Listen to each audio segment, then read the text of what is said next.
Hello Internet, I'm Jackie Fox, and today we're going to talk about Hyoh, because I have some thoughts after playing around with him a little bit, theory crafting a little bit.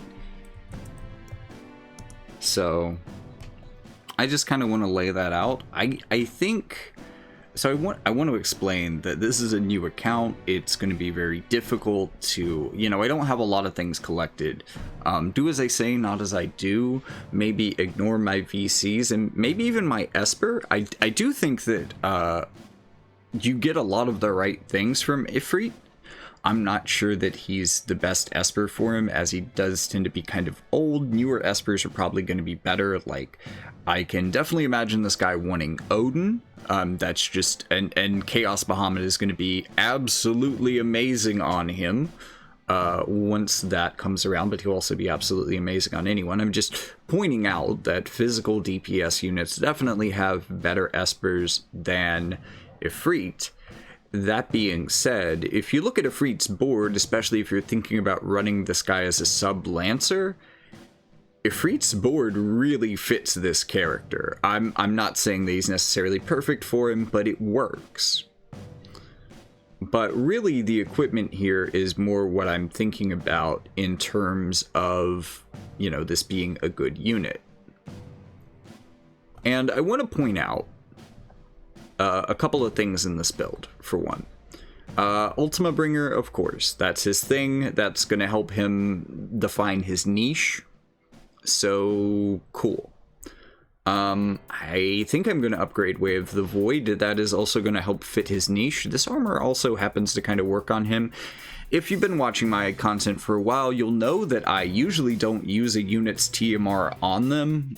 For one, you'll probably have just picked up on that. Not that it's a bad idea. It's usually fairly good for them. You could do worse in most cases.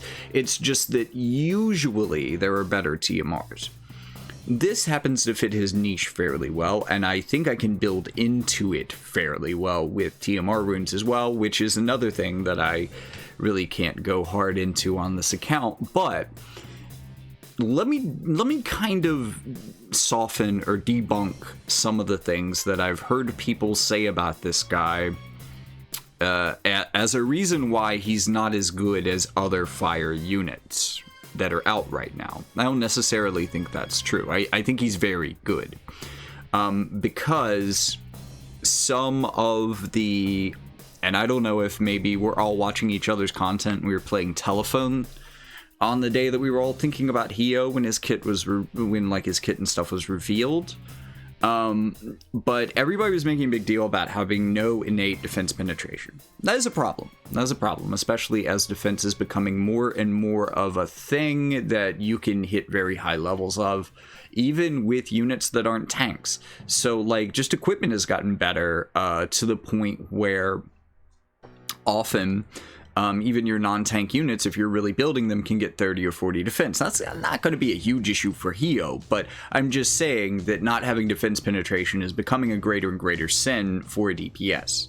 Now, this is not to say that he doesn't have defense penetration. Let me get all switched over and switcherated.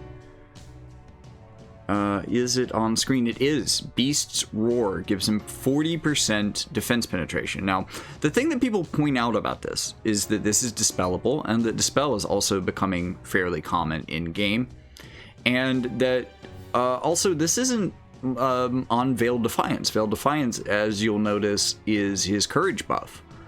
So that can be a little awkward. I don't think that it's asking too much. And he doesn't really have other buffs unless you're going into other subjobs to pick out things. He doesn't necessarily have other buffs that you're going to work in. I don't think that it's a crushing buff order to get 2 buffs in.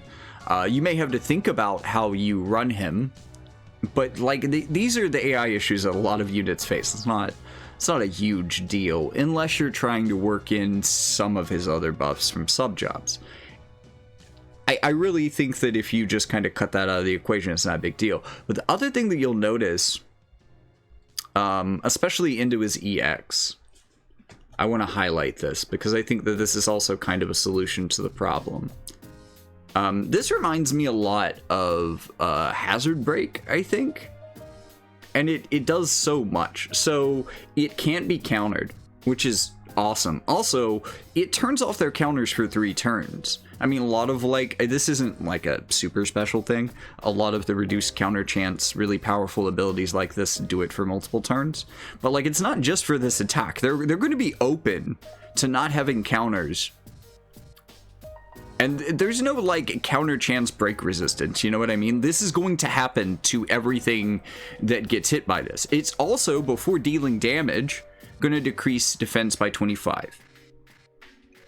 And that's pretty important. Now, it is worth noting that there are more and more ways to get defense debuff resistance, right? There are more and more units. You know, one of the first ones was Charlotte. I think she could get up to 100% if you did some funky things. I think you had to use a kind of a suboptimal passive, generally speaking, but it would make her spirit and defense unbreakable. TMR runes gave us a source of 25 of each, even though that's not super consequential because most units either have like 50 or 100. So like you're not there's no other source of 25 really. So like you're not getting to 100 that way, but it could help. But there's just not. I don't think it's a terrible thing that there are a few tanks. Specifically tanks really that could counter this specific thing, but you know he does, and again this is still going to pose a problem if he gets hit with the spell and the tank has 100 defense, because even after the break they're still going to have 75, right? Even if it's not 100, let's say they have 75, you're still reducing the damage by 50%. But in addition to all of that, healing power down for 40 for 4 turns, which is pretty crippling. This is the other thing that reminds me of the modern hazard break on Ruinstern. And then I started thinking like, wait, so this unit does actually kind of have a lot in common with Ruinstern. What's wrong with Ruinstern? Well, he's not very evasive anymore. It's hard to build him for evasion and always kind of has been. Even though that's kind of what he's relying on to survive, he does now have a one-hit physical shield, or one-hit shield that stops all damage. That's definitely been a big benefit for him. But it doesn't stop him from getting one-shot by multi-hit moves and things like that. Whereas, on the other hand, you have this brawler here who can take a hit. Also, when he gets his defense penetration skill off, and I don't know if you can... I don't know exactly how Dispel works on gain a new counter spell, but I'm pretty sure it doesn't dispel that. So he's still going to have Firm Resolve for 3 turns. I think that's a 50% chance of restoring 30% HP, which is absolutely a thing I can scroll down and check. Like, 50%, 30%. Yep, I was right. So, not only is he way more of a brawler, way more capable of taking a hit, he's also capable of getting a pretty good fixed heal as well. I mean, it's not great. If this was his only counter, I wouldn't like it in PvP, but the fact that this is getting stacked onto his major attack and defense penetration up skill, and unlike those things is undispellable, I think that makes him a lot more durable than Ruinstern and gives him a lot more chances to do damage, which is ultimately going to be beneficial if he has a move like Burning Drive.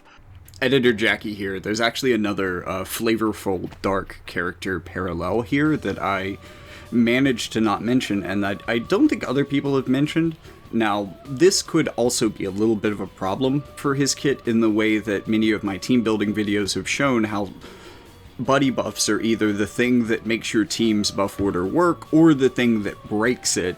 It is a buddy buff. The attack and defense penetration of 40, we're not just talking about him. We're talking about other people as well. So this is a really powerful skill, and the dark unit parallel that I'm thinking about here is Sephiroth's coat, because I've been using Sephiroth's coat, which I think has pretty much the same buff, but doesn't give Firm Resolve to the person who uses... Firm Resolve. Doesn't give Firm Resolve to the person who uses it, so arguably this amazing TMR buff that I am absolutely in love with after pulling Sephiroth is even weaker than what is on Hyoh. And I mean, that makes sense. Units' specialty moves shouldn't be as good as something that you can just put on anyone. of course. But, like, that is good company for this buff. And, you know, people focus on the fact that, you know, that's dispellable on him. But there aren't a lot of big AoE dispels. So, sure, maybe you dispel Hyoh, but do you dispel the people he buffed too? And if you don't, what if that becomes a problem as well? So, like, this is significantly more complicated of a scenario in a lot of ways, because also there may be a lot of situations where just because of the way the map shakes out, you turn this buff off entirely and can't use it at all. So like it swings in both directions to where this buff is either arguably way better than people are mentioning, or because of AI reasons on particular maps it's actually even worse and more crippling. But we're going to talk about some ways to get over not having 40 defense penetration later in the video, so let's get back to that. And, you know, neither of these things necessarily by themselves solve his defense penetration problems, right? He can get up to 40, but that's dispellable. He can break, but only up to 25. It's not amazing, mind you. But let me add to that the first piece of kit that I'm using for my gear. I'm going with the Thornlet. This is something that I really recommend everyone build. 20 critical, you build the critical. I mean, there's an argument for building the aim, I guess, but the reason that I build this critical is because it has a critical, like, why wouldn't you want 20% more chance to do the thing that is one of the most important things about this? This is the most important skill on this, and on Hyoh specifically, even though he's like at level 108, I'm on a noob account, I don't have good stuff to really power him up well, although I do actually have one of the Addison Rae cards I think was a critical hit up card, and that's been pretty helpful. I'm not even sure I'm running it, but that would be pretty helpful for this build. But also you'll notice 20% defense piercing rate. Okay, so now we can get up to 60. And 20 of that is undispellable. So let's see. You get rid of 20%. So now our 100 defense tank gets hit with Burning Drive, goes down to 75, and then 20% of that, which is going to be another 15. So you're going to be hitting effectively 60 defense now, even if you've been broken. If you haven't been broken, dispelled. If you haven't been dispelled, you've got another 40 defense penetration here. So that's going to get you another 30. Now he's effectively at 30 defense. Okay? But that's just my Thornlet. That's just my accessory. Let's talk about the armor. Now, one thing I do want to mention right away is that kind of part of my ideal build for this is going to be an anti-ice missile kind of thing, because he already has good missile resistance. Ice is a very missile heavy thing. This seems like a really good offense team to hunt ice missile, because even fire evasion can have some definite problems with how powerful ice missile can be and the fact that it can hit them. Yuffie might solve these problems a little bit, but there's still a lot of firepower coming at you. This would be a much more reliable counter for a really powerful ice-ranged team. And it is important that this ice resistance buff is pretty big, because, you know, he's not the tank. They're not necessarily going to be targeting him. But this also gives us a way that we're going to lean into with this TMR. Now, again, this is not well equipped. I have the set bonuses I want. It gives me another defense piercing rate of 10. That's going to be another 2.5 defense, I think. I don't know, whatever. Off of that total, so now we're down to like 27 defense. And attack up 10 is fine. Also, this is undispellable and can stack with the other one. Okay, Editor Jackie back again. As I explained in an earlier comment, my brain was kind of falling apart as I was recording this, so I, Editor Jackie, have had to pick up a little bit of the slack, and I went ahead and I created a rune set that I think is probably ideal here. I was noticing, so one thing that could make his buffs an issue, like for Perrine, it's not a problem. She has a very similar issue of having a lot of good buffs she wants to get done up front. but she doesn't necessarily have AP issues. I'm not sure that he will. He seems alright in some of the things I've watched. I haven't really played with him. I haven't used him in arena or really tested him in PvP, but just seeing him on brutal maps and stuff that he does there, I've never necessarily been struck that he needs a lot of AP. But I do see that he has a lot of AP hungry moves, so one thing that I think that I would do here, although I did kind of screw this up by half-assing it, I meant for them all to actually be attack. I've already shown you the attack build though. Fuck. Okay, there we go. That fixed it. So we want the crit rate, crit damage, more AP. That may not be as necessary with this, but it does kind of hit the AP trifecta with this buff. Again, you could be using the attack set. I think this is probably going to be better most of the time than getting that extra 10 defense penetration. I don't think it's that super impactful. Again, even in the scenario of a tank that has 100 defense, after you land your break, that's still only 7.5 defense. So like 7.5% of your damage. I just don't think it's that massive. So, and again, that's the best case scenario. That can certainly get a lot worse. So I think that this is probably more optimal, and it really helps him not need a buff to get himself set up, which is going to be important. And when I was also thinking about his buffs, I wasn't necessarily thinking about this particular build and actually using this buff here, which would add a little bit of complication. You know, if you wanted to take him into something outside of just hunting Ice Missile, there's definitely a lot of other TMRs that could work, and you could definitely... But I think what you're going to want to do is still a build like this, because you don't necessarily want to worry about the hassle of working that into the buff order unless it's the particular case where you've already turned off his defense penetration buff and you need something else that kind of works in place of it.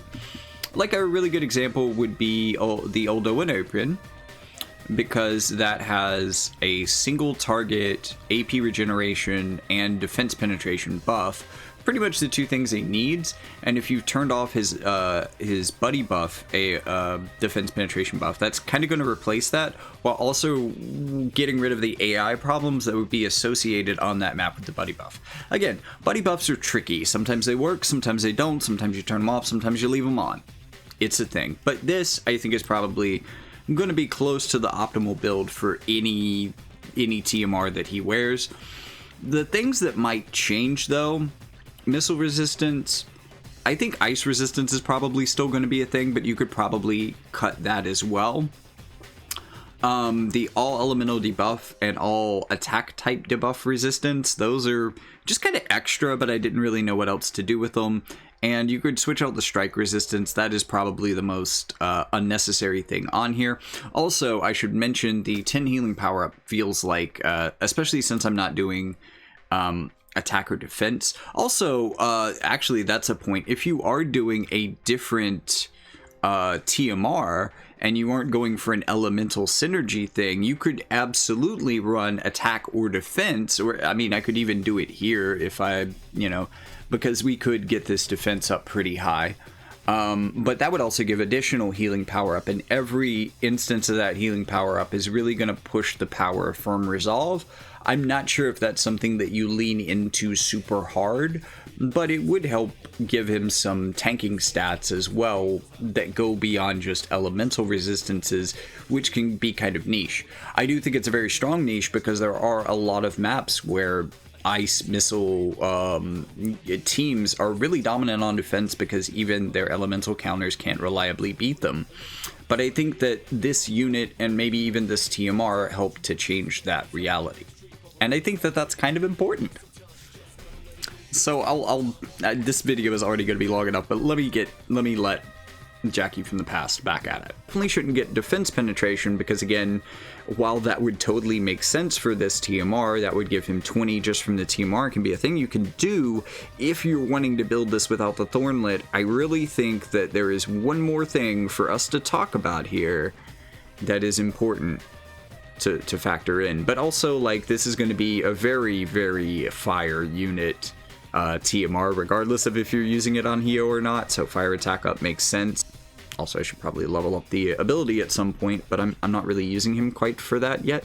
But the final thing that I want to point out, again, is he is a reliable crit unit. There are a lot of ways to lean into this that can stack up really well. I mean, there's no like crit up passive on this, so you aren't overlapping. This is all coming from raw stats. You aren't overlapping that with a crit up passive. You know what I mean? And this is going to stack with your set bonus. So now you have 30 undispellable defense piercing rate. But again, I mean, that's not a lot. That's not enough, right? Like, you know, we know that's not enough. It's going to become increasingly unacceptable. Sure. But it's not alone. It is in addition to this move. So again, revisiting this move to end the video, I want you to consider the fact that he is reliably critting on units, and then consider everything else that this move already does. Turns off counter for 3 turns. Decreases their defense by 25, which is gonna make his lack of undispellable defense penetration not a problem, and when his defense penetration isn't being dispelled, it makes the fact that it only goes up to 60 or 70 easily not that big of a deal, because he's getting that additional kind of 25. I know that those two don't add up together necessarily to make 100. Even 70 plus 25, if they did add up together, it would only be 95. But it does get you very close to ignoring all of their defense, and since you can easily be built to do that. Oh, also, agility down and healing power down for 3 turns. Like, you're just breaking their life. Like, this is such a power-packed move with Thornlit, and Thornlit makes so much sense on him because of his defense penetration issues. Now, does that mean that, like, base Hyoh is an amazing unit, right? Maybe not. But it like with most characters, it does not mean that you cannot build around their weaknesses to create an effective unit. And especially if we're looking at him as an ice counter, right? So like we're not even fully leveled, awakened, any of that stuff, right? We already have 49% ice resistance. Looking at his TMR, that's going to be another 20%. So we're going up to 69. Nice. We've got 69 ice resistance, right? And then, oh, I'm only at 9 on this. I can get another 3 here, so we can get up to 72. If I wanted to swap in the ring, we could pretty much make him ice immune, but again, he's not your tank. I think you want the ring on your tank, and you also want the tank getting hit by this buff so that the tank can maybe get up to 100. But since this guy's your DPS, he's really... Oh, also, I need to level this up all the way. But he's really going to level this Ice Eater up additionally. So he may in some ways be a very situational unit. But also, I forgot to shout out this guy's missile resistance while I was in here. 35 missile resistance already. And I have done nothing in his equipment to make him more missile resistant. I have done nothing in the vision cards to make him more missile resistant. What is this one doing? I wonder if I have that on the team. That's another thing to check out. Like, what's his crit rate? Oh, did I put it on set? No, it's not that one either. Is it this card? Critical. Oh, it's the Joyous Union. Okay, critical rate up 25. So let's, I've been talking up this guy's critical rate. Let's 77. That's not bad. I mean, that's pretty good. And again, I'm pretty sure these stats are going to go up a lot as he increases in level and stuff. So, yeah. I don't think he's nearly as bad as people said. Is he limited power? Maybe not, but like, is he not a good 100 cost fire unit? I don't know. That felt like a lot of double negatives, so let me say it in the affirmative. He is a good 100 cost fire unit. And he makes me reevaluate some of the things that I was thinking about fire and what I think of as fire as an element for free-to-play players, because this guy might actually be able to anchor your fire team without other limited units, or maybe you can just get one limited unit and fill it out with him. I still don't think evasion is going to be the way for you guys to go if you don't have certain prerequisites, but I've already talked about a number of times. This is really to the people who heard me say that previously. I'm just kind of editing this into that previous take, you know what I mean? But like, and oddly enough, I think there's a lot of potential for like him, and King Mont is on all like the fire VC type stuff, and there's obviously going to be job-based synergy for him going forward with Rune, obviously, because they're both great sword units. They're also both fire units, so they work really effectively on a team together. And I know that these aren't the most amazing units, none of them are limited, but I think that actually could work out to be a really effective fire team, especially situationally, because both King Mont and Rune have already been able to demonstrate that they can individually amass a high level of ice resistance, even without a big ass TMR buff like this. Like, imagine how much more of an anti-ice team this becomes with the Panther helmet on somebody. But in addition to that, I mean, again, I'm seeing this very much as an offensive team because it is. I mean, there are a lot of ways that you could run this on defense, but I feel like it's kind of specific to ice and ice missile, and you know, being able to stop that on defense is going to be great. But I think you're more often going to get attacked by water offense, which I don't think you have a real good counter for with the way that this guy's built necessarily. I just don't think that works out for you. But on offense, I think that there's a lot of really good things he could do. And another thing. Another unit in fire that would work really well with him would be Raldor. And I say Raldor because Raldor can also, I mean, maybe not as high as King Mont and Rune, but he can get a good amount of ice resistance himself as a fire unit naturally. But in addition to that, he can also get quite a bit of missile resistance. So that might even be a more ideal tank in some ways if you aren't going like general anti-ice. If you are specifically speccing in on ice physical missile, this seems like the team. And like I think that Hyoh specifically is and his TMR even and his sword for heaven's sake, like all of that package, this build is so good for that team. It makes it work. And like I guess time will tell whether or not Hyoh can breathe life into non-limited fire, but I gotta say, I mean as a fan of Hyoh, I don't think they did him that bad, you know? And I know he's, again, I get it. If you got the money, you get the limited fire. I understand, right? But I think it's amazing, even if he doesn't quite measure up to that. The fact that he comes close and is accessible, isn't FOMO'd, that you can slow build him alongside these other non-limited units that he works amazingly well with. The fact that he actually seems better suited to work with the non-limited fire units than the limited fire, like, I love that about this character, and I think that in addition to the other things that I've said in this video, that might be the most fundamental thing that people are missing. Like how good it is for fire to have a new, strong, non-limited unit. That non-limited part is very important. And the only time I really hear it get brought up that much is I'm skipping him because he's non-limited and I can pull him later, or he's non-limited so he's not as strong as limited units, so I'm skipping him so I can save for fire limited units. And I guess that makes sense to the people it makes sense to. It makes sense to the audiences of those creators. I guess that's why they're there. But I don't think it makes sense to all wotv players. And I don't think it makes sense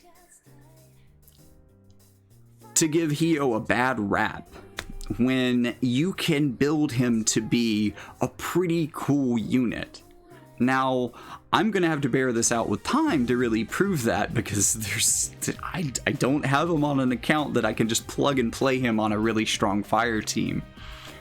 But I think there's a lot of potential here. Does it mean that you pull for him in the middle of like a very limited anniversary season? Probably not. But if you get him and you have good non-limited fire and you want that to work, I think he is the key to making that work. And I think because those are the fire units that everyone generally ignores within the higher tier because they're old and people don't use them, and because especially recently there is very heavy firepower within limited fire, I think that means that people just have a blind spot for how good he actually is. Of course, I could be wrong. I could be biased because I wanted him to be amazing. But at the same time, I also kind of fell into the trap of thinking, oh no, he isn't. But actually, I think what he is even better than what I thought he might be at first. I don't mind that he's a little less powerful and doesn't fit in with the limited fire teams that everyone's talking about. Because he works really well in bringing the fire teams that people aren't talking about into a place where people might talk about them, and that is genuinely more exciting than any other outcome that could have happened here for me. So, with all of that being said, that is my passionate defense of why Hyoh is my favorite fire unit in the game. See you in the next one.